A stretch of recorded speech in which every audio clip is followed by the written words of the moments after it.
स्वागत है आपका मॉडर्न एक्सपीरियंस में। मैं मुजीबुर रहमान अफजलपुर। आइए देखते हैं आज की ताज़ा खबर। इंडी शहर में बिजली व्यापारियों की नई तंजीम का इफ्तिताह। इंडी शहर में आज बिजली व्यापारियों की नई तंजीम का बाकायदा इफ्तिताह अमल में आया। इस मौके पर मुनक्कदा प्रोग्राम में तंजीम की सदर की हैसियत से रियाज अहमद बागवान, नायब सदर आमिर पठान और सेक्रेटरी मूसा अली बागवान को गुलो पेश करके सम्मान किया गया। वादा रहे कि इस प्रोग्राम में किसी किस्म का इंतकाम नहीं हुआ। प्रोग्राम की सदारत अलहज निसार अहमद बागवान ने की, जबकि जलसे इफ्तिताह इंडी के रुकन असम्बली यशवंत राय गौड़ा पाटिल के हाथों अंजाम पाया। प्रोग्राम की निगरानी मौलाना शाकिर हुसैन कासमी ने की। इस मौके पर कई मौजूद मेहमान खुसूसी मौजूद रहे, जिनमें असिस्टेंट कमिश्नर चिदानंद गुरुस्वामी, मौलाना जियाउल्लाह कुमरी, KPCC सदर विजयपुर लाल साहब कोरबो, गारंटी योजना के जिला सदर इलियास बोरामनी, इंडी DYSP इंडी TMC चीफ ऑफिसर SS पुजारी, ब्लॉक कांग्रेस सदर शिवयोगप्पा चंडगौन, गारंटी योजना तालुका के सदर प्रशांत काले और कर्नाटका अहिंद के कन्वीनर याकूब नाटिकल शामिल थे, जो मेहमान खुसूसी के हैसियत से प्रोग्राम में शरीक रहे।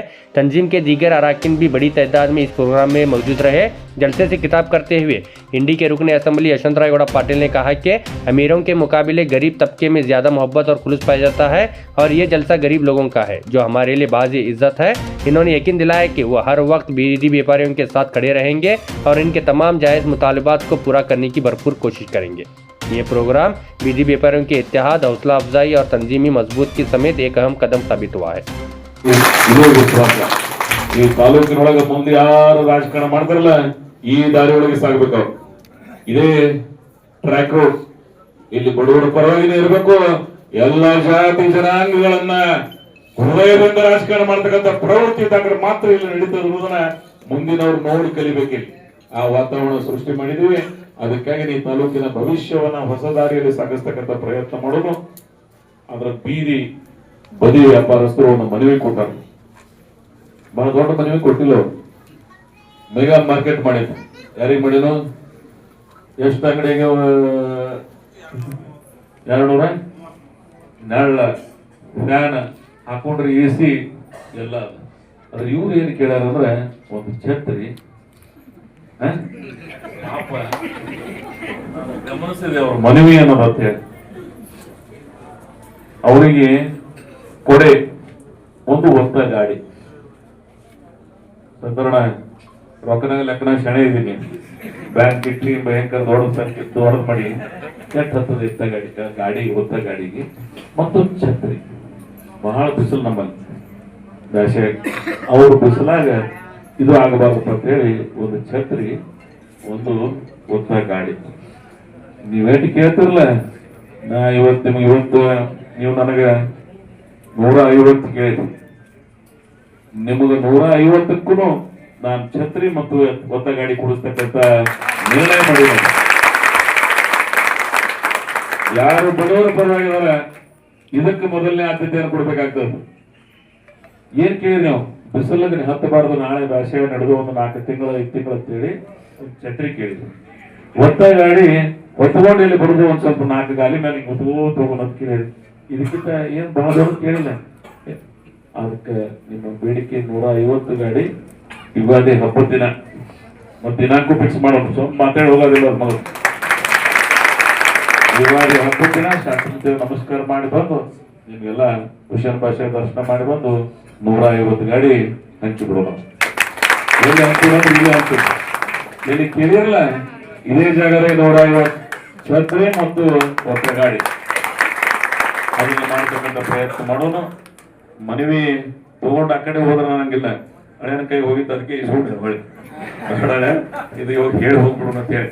ಅದಕ್ಕೆ ನಾನು ಆ ಕೆಲಸವನ್ನ ಮಾಡ್ಕೊಡ್ತೀನಿ ಅಂತಕ್ಕಂಥ. ಬೇರೆ ಏನೋ ಬೇಡಿಕೆ ಇಟ್ಟಿಲ್ಲ ನೀವು. ಮತ್ತೆ ಅವತ್ತೇನು ಗಾಡಿ ಹರಿಸ್ತಿರ್ಲಿಲ್ಲ, ಮತ್ತೆ ಅವತ್ತೊಂದು ಇಡಕತ್ತೀರಿ, ಮತ್ತೆ ಮುಂದೆ ಮಾಡೋದು. ಈ ಸಲ ಮಗಂದಿದ ಹೊಳಿ ಹರಿಸಂಗೆ ಹರಿಸ್ಬೇಕಾಗಿದೆ. ನನಗೆ ಬಡವರಿಗೆ ಏನ್ ಮಾಡ್ಬೇಕಾಗೋದೆಲ್ಲ ಮಾಡ್ತಕ್ಕಂಥ ಪ್ರಯತ್ನ ಮಾಡೋದು. ಈ ತಾಲೂಕಿನ ಬಡವರಿಗೆ ಈ ಸಲ ಮುನ್ಸಿಪಾಲಿಟಿ ನಿಮ್ಮದು ಏನಿತ್ತು ನಗರಸಭೆಗೆ ಬೋರಮಣಿಯವರು ಬಹಳ ಚಂದ ಹೇಳಿದ್ರ. ಪೂಜಾರಿ ಅವರು ಅಪ್ಗ್ರೇಡ್ ಆಗ್ಯಾರ. ಅವ್ರಾಗಿಲ್ಲ, ಅವ್ರು ಹುದ್ದ ಅಪ್ಗ್ರೇಡ್ ಆಗ್ಯಾರ. ಹೆಂಗ ಹುದ್ದ ಅಪ್ಗ್ರೇಡ್ ಆಗ್ಯದ ಅಂದ್ರೆ ಚೀಫ್ ಆಫೀಸರ್ ಎತ್ತಿದ್ರಿ ನೀವು. ಏನು ಇನ್ನ ಚೀಫ್ ಆಫೀಸರ್ ಅನ್ನೋದಿಲ್ಲ, commissioner.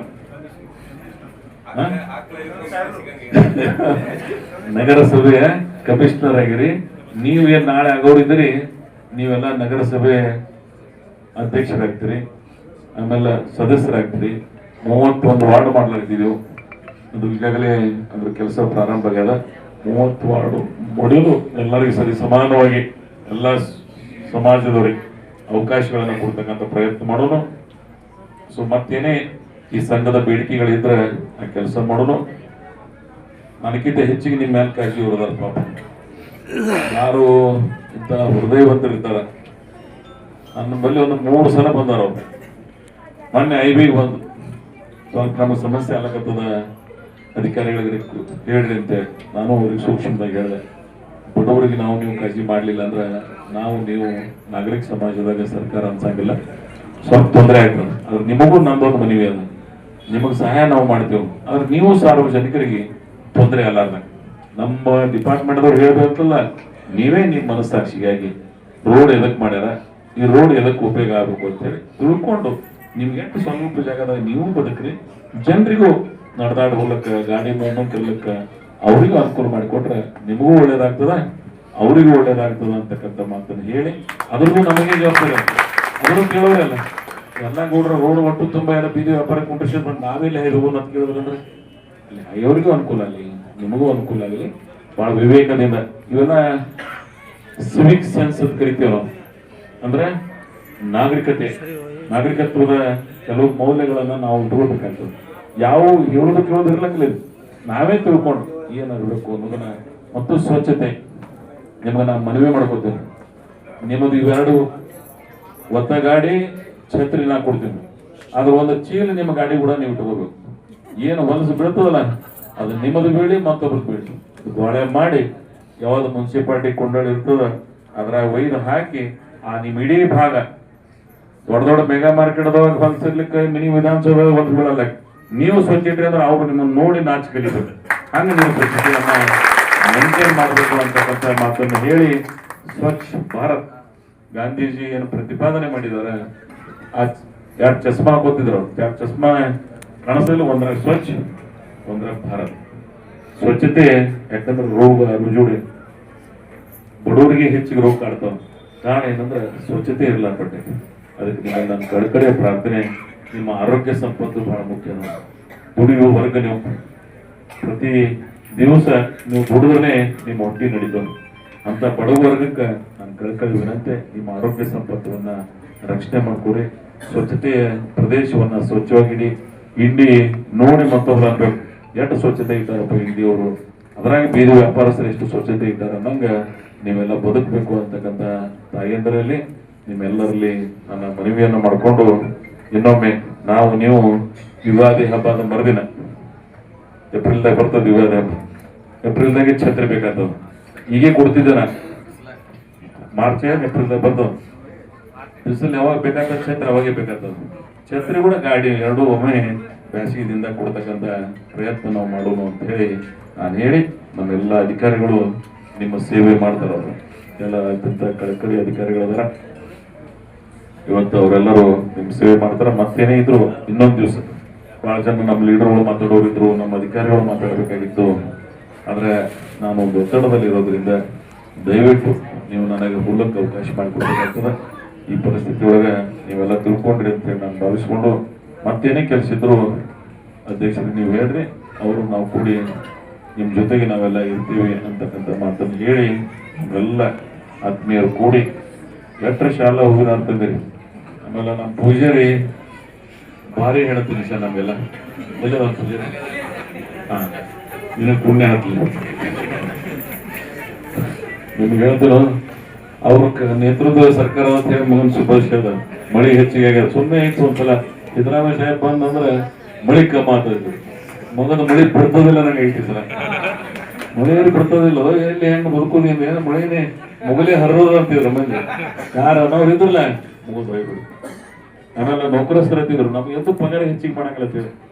6th and 7th pay commission ಯಾರೇ ಮಾಡಿದ್ರೆ ಕರ್ನಾಟಕದಾಗ ಒಬ್ಬ ಮುಖ್ಯಮಂತ್ರಿ 2 ಕಮಿಷನ್ ಸಾವಿರಾರು ಕೋಟಿ ರೂಪಾಯಿ ನೌಕರರಿಗೆ ಹೆಚ್ಚಿಗೆ ಸಹಾಯ ಮಾಡಿದ್ರೆ ಅದು ನಮ್ಮ ಲೀಡರ್ ಮುಖ್ಯಮಂತ್ರಿ ಸನ್ಮಾನ್ಯ ಸಿದ್ದರಾಮಯ್ಯನವರು ಅನ್ನೋದನ್ನ ಅಭಿಮಾನದಿಂದ ಎಲ್ಲ ಜಾತಿ ಜನಾಂಗಗಳನ್ನ ಸ್ವಾಭಿಮಾನದಿಂದ ಬದುಕತಕ್ಕಂತ ಈ ರಾಜ್ಯದೊಳಗೆ ಒಬ್ಬ ಅಗ್ರಗಣ್ಯ ನಾಯಕಿದ್ರ ಅದು ಸನ್ಮಾನ್ಯ ನಮ್ಮ ಮುಖ್ಯಮಂತ್ರಿಗಳಿರ್ತಕ್ಕಂಥ ಸಿದ್ದರಾಮಯ್ಯನವರು ಎಲ್ಲ ವರ್ಗಗಳು ಇವತ್ತು ಹೆಂಗ ಎಲ್ಲರೂ ಸ್ವಾಭಿಮಾನದೊಂದು ಬದುಕಂಗ ಒಂದು ಸಿದ್ಧಾಂತವನ್ನು ರೂಪಿಸಿದ್ದಾರೆ. ಅದಕ್ಕೆ ನಾವು ಅವ್ರನ್ನ ಈ ಸಂದರ್ಭದಲ್ಲಿ ಸ್ಮರಣೆ ಮಾಡಿ ಇವತ್ತಿಷ್ಟೆಲ್ಲ ಸಹಾಯಗಳು ಮಾಡ್ಲಿಕ್ಕೆ ಅವರು ಈ ತಾಲೂಕಿಗೆ ಹೆಚ್ಚಿಗೆ ಅನುದಾನ ಕೊಟ್ಟಿದ್ದಾರೆ. ಅದಕ್ಕೆ ಅವ್ರನ್ನ ಸ್ಮರಣೆ ಮಾಡಿ ಇಡೀ ತಾಲೂಕಿನೊಳಗೆ ಇಂಥ ಸಂಘಗಳು 3 ಸಂಘದ ಬಗ್ಗೆ ಹೇಳ್ತೀನಿ ನಾನು. ಯಾವ ಸಂಘ ಒಕ್ಕಟ್ಟಾಗಿರ್ತದ ಅದು ಯಶಸ್ವಿ ಇರ್ತದೆ. ಸಂಘ ಹುಟ್ಟದಲ್ಲ ಅವತ್ತು ಒಕ್ಕಟ್ಟಿರ್ತೇವೆ. ಕೆಲವು ದಿನ ಆಗನ ಚಾಲು ಆಗ್ತದ ಮಗನ ಜಗಳ, ಅದು ಸಾಣದಿರ್ಲಿ ದೊಡ್ಡದಿರ್ಲಿ, ಅದಕ್ಕೆ ಸಂಘ ಒಕ್ಕಟ್ಟಿರ್ಬೇಕು. ಸಂಘ ಲಾಭದ ಕಡೆ ಲಕ್ಷ್ಯ ಕೊಡುದಿಲ್ಲ, ಒಳ್ಳೆಯ ಉದ್ದೇಶ ಕಡೆ ಲಕ್ಷ್ಯ ಕೊಡ್ಬೇಕು, ಒಳ್ಳೆಯ ವಿಚಾರಗಳಿಗೆ ಲಕ್ಷ್ಯ ಕೊಡಬೇಕು. ಅಂದಾಗ ಆ ಸಂಘ ಯಶಸ್ವಿ ಆಗ್ತದೆ. ಇದು ಬಡವರ ಸಂಘ. ಇಲ್ಲಿ ರೊಕ್ಕ ಇಲ್ಲ, ಇಲ್ಲಿ ಪ್ರೀತಿ ಇಷ್ಟೇ ದೊಡ್ಡದು. ರೊಕ್ಕ ಇದ್ದವ್ರ ಬಲ್ಲಿ ಪ್ರೀತಿ ಕಮ್ಮಿ ಇರ್ತದೆ, ಅದನ್ನು ಹೇಳ್ತೀನಿ ನಿಮಗೆ. ಬಡವರ ಬಲ್ಲಿನೇ ಪ್ರೀತಿ ಹೆಚ್ಚಿಗಿರು. ಈ ಸಂಘದವರು ನಿಮ್ಮ ಪ್ರೀತಿಯನ್ನ, ನಿಮ್ಮ ವಿಶ್ವಾಸವನ್ನ, ನಿಮ್ಮ ಪ್ರಾಮಾಣಿಕತೆ, ಮತ್ತು ಬಡವರ ಬಲ್ಲೇ ಪ್ರಾಮಾಣಿಕತೆ ಅದ. ನೀವು ಯಾರು ಶ್ರೀಮಂತ ಬಲ್ಲಿ ಹೋದ್ರೆ ಕಡಿಮೆ ಅದ ಪ್ರಾಮಾಣಿಕತೆ, ಅಲ್ಲಿ ಅದರ ಕೆಲವರು. ಅದ್ರ ಪ್ರಾಮಾಣಿಕತೆ ಹೆಚ್ಚಿಗೆ ಎಲ್ಲಿ ಅದ ಅಂದ್ರೆ ಬಡವರ ಬಲ್ಲಿ ಅದ.